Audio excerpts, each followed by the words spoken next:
Ancora una volta è un revival, è un remake, è una cover, è un tributo, è una riedizione, è la versione restaurata, ma non troppo, è vintage, è reale, è tentativo, è il lato incoerente in quanto debole, ma va ancora in onda un'altra volta. La grande presa per il culo. È la 32esima edizione.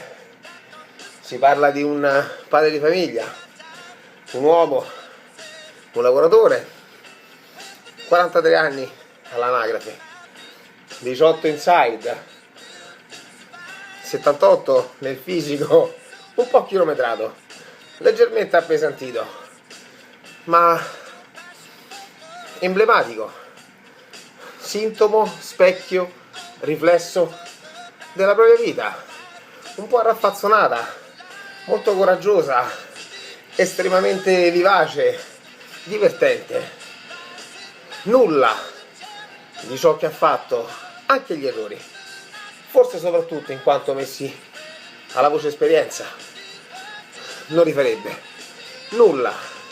Coerente in questo, coerente nelle conseguenze derivanti dagli errori, in quanto prevedibili, consapevole, credibile e corretto nel cammino quotidiano, leale sempre, non negoziabile la realtà, non negoziabile, non ha valore, non ha prezzo.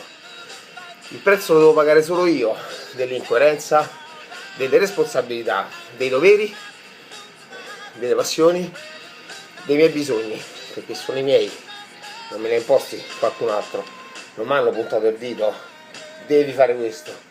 Non è necessario avere un prodotto italico tonico, non è necessario, è un bisogno, è un piacere, e me lo cibo, me lo curo, me lo mantengo, faccio pippa e provo a pedalare, e secondo te sto male. Qui sono debole, si chiama tallone d'Achille, ce l'aveva anche lui, si chiama tallone d'Achille. Però oggi ci riproviamo, oggi c'è il sole, oggi mi sono alzato, oggi ho avuto ancora l'opportunità di giocarmi la partita, con rispetto, con coerenza, nei confronti di chi da quel letto non ha neanche la possibilità di scendere da solo. Ci riprovo, se ci riesco sono campione del mondo, e se ci sto a provare già lo sono lo stesso. Secondo te sto male? Viva la vita, andiamo a giocare la partita e andiamo a riprendere sto paese.